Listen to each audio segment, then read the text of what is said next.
Olá!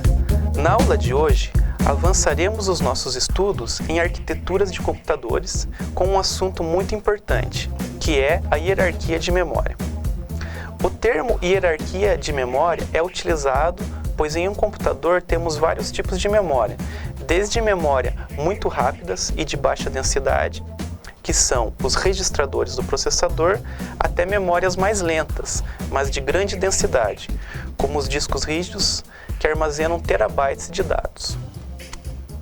Geralmente, quando se fala em memória, é comum lembrarmos da memória principal. A memória principal é ligada ao processador por meio da placa-mãe, que tem slots específicos para acomodar geralmente de 2 a 4 módulos de memória, também chamados de pentes de memória. Essa é a memória que foi referenciada na videoaula sobre unidade central de processamento, que serve para armazenamento volátil dos programas e dados. Por isso, ela é chamada de memória principal. Para aumentar o desempenho dos sistemas computacionais, é comum inserir entre o processador e a memória principal a memória cache. A memória cache reside internamente no processador. Em sistemas mais antigos, era um sistema integrado na placa-mãe do computador. A memória cache é muito útil para incrementar o desempenho, pois o tempo de acesso à memória principal é elevado em relação ao tempo de acesso aos registradores internos do processador. É importante saber que a técnica de memória cache só pode ser empregada, pois os programas computacionais seguem o princípio da localidade. Programas são escritos e seu comportamento, em relação à seção de códigos e dados, segue um padrão, de forma que itens, variáveis ou instruções que já foram acessados tendem a ser acessados novamente pelo processador. De forma similar, se um programa solicitou acesso a itens em memória, há grande probabilidade que itens próximos, ou seja, armazenados em endereços de memória próximos, também sejam acessados.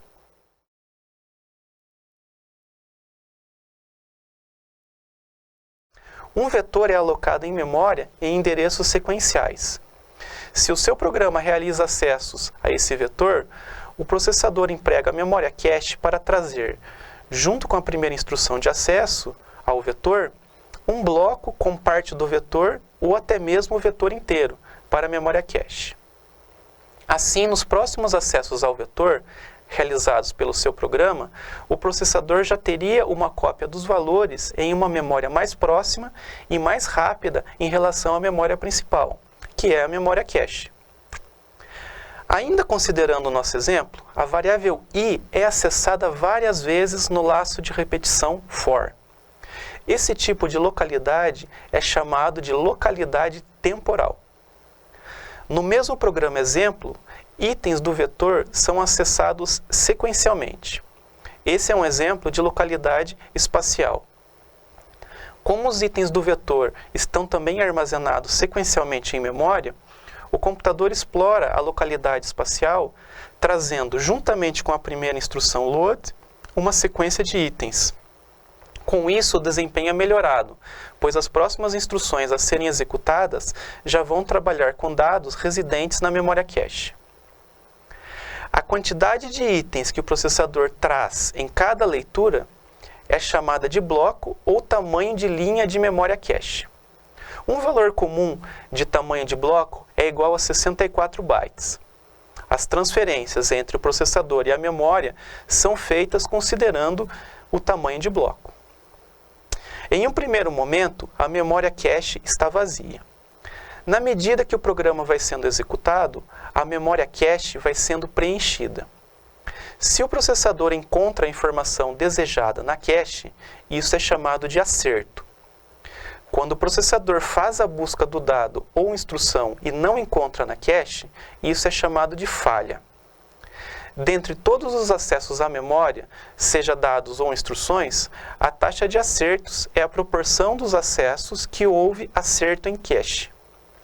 De forma complementar, a taxa de falhas é a quantidade de vezes que a cache falhou, ou seja, não tinha o item desejado.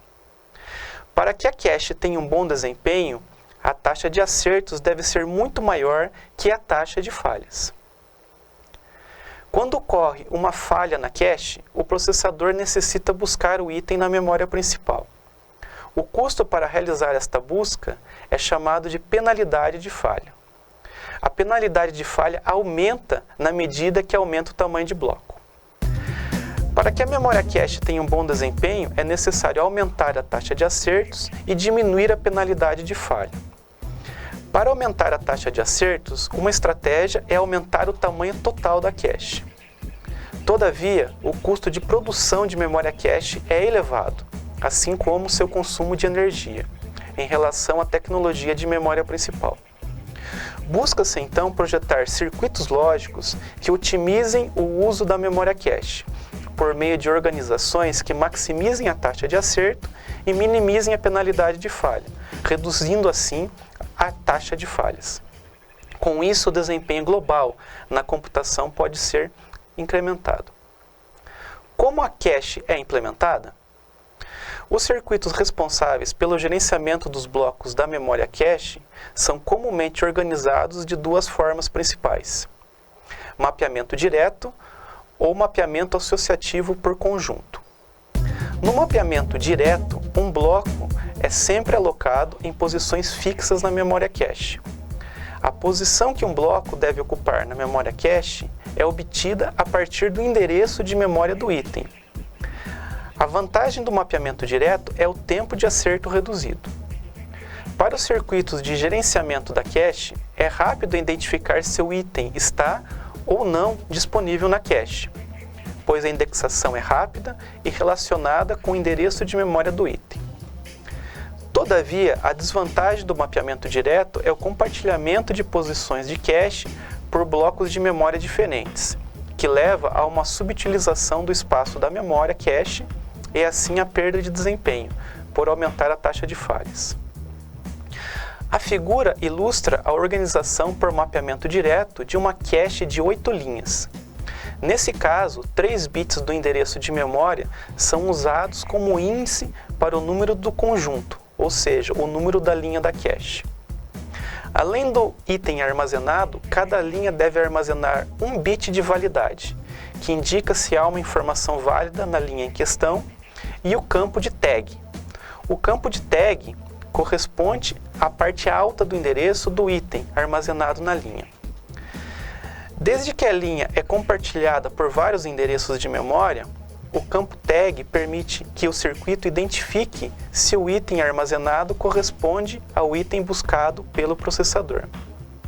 Nesse exemplo, o tamanho de bloco é de 4 bytes, ou 32 bits. O tamanho de bloco é representado no endereço como byte offset. Uma organização que visa melhorar a taxa de acertos é o mapeamento associativo por conjunto. No mapeamento associativo por conjunto, a cache é dividida em vários conjuntos e cada conjunto tem um número de vias, ways. A figura ilustra uma cache de 4 conjuntos e 2 vias por conjunto. Nesse caso, 2 bits do endereço são empregados para indexar a linha da cache. Após indexar a linha, o circuito deve fazer uma busca em paralelo, pois o item pode estar disponível em qualquer uma das 2 vias disponíveis. Os processadores atuais empregam caches associativas de 8, 16 e 32 vias, por exemplo. A vantagem da cache associativa em relação ao mapeamento direto é a redução de taxa de falhas. A desvantagem é o tempo de acerto e consumo de energia, pois o circuito deve realizar a busca em todas as vias para verificar se o item está disponível. A organização associativa de memória cache necessita também de uma política de substituição dos blocos, ou seja, escolher qual via um bloco deve ser alocado. 2 tipos comuns são a política aleatória e a menos usada recentemente, conhecida pela sigla LRU. Por fim, em relação à organização de cache, note que o mapeamento direto é um caso especial de mapeamento associativo por conjunto, de uma via. O último nível da hierarquia de memória é o nível de memória virtual. Sistemas computacionais modernos utilizam discos rígidos de armazenamento magnético ou de estado sólido como nível mais baixo na hierarquia de memória. Comparado com a memória principal, o disco rígido armazena muito mais dados e tem custo por byte armazenado muito menor. Porém, ainda na comparação, o disco é lento. No entanto, se uma fração significante do acesso à memória envolve o disco rígido, seu desempenho é extremamente reduzido. Como os programas podem acessar dados em qualquer lugar na memória principal, deve-se utilizar endereços virtuais que especificam a localização na memória virtual. A memória física mantém um subconjunto da memória virtual, mais recentemente acessada. Deste modo, a memória física age como uma cache para a memória virtual. Então, a maioria dos acessos são feitos na memória física à velocidade da memória DRAM. No entanto, o programa pode empregar uma memória virtual maior. Com o uso da memória virtual, a memória é organizada em páginas de tamanho fixo, por exemplo, 4 KB. Uma página pode residir em memória principal ou não. E se ela for necessária para a execução do programa, o processador, em conjunto com o sistema operacional, deve carregar a página em memória, na atividade chamada de paginação. Na aula de hoje, vimos como o computador emprega a hierarquia de memória para a execução de programas. Os computadores empregam memória de vários tipos em uma hierarquia de memória. Internamente ao processador, os registradores são a memória mais rápida, seguida da memória cache, que otimiza o acesso externo à memória principal. É comum ter 3 níveis de memória cache, denominados de L1, L2 e L3, sendo o L1 mais próximo aos registradores do processador e mais rápido. A organização de cache mais comum é associativa por conjunto. Valores comuns são 8, 16 e 32 vias. Tamanho comum de bloco é igual a 64 bytes. No último nível da hierarquia, o disco atua como memória virtual, ampliando a capacidade de memória total do sistema. Com o uso da memória virtual, a memória é organizada em páginas de tamanho fixo. Lembre-se de ler com atenção o livro da disciplina e participar das webconferências para avançar nos estudos. Até a próxima!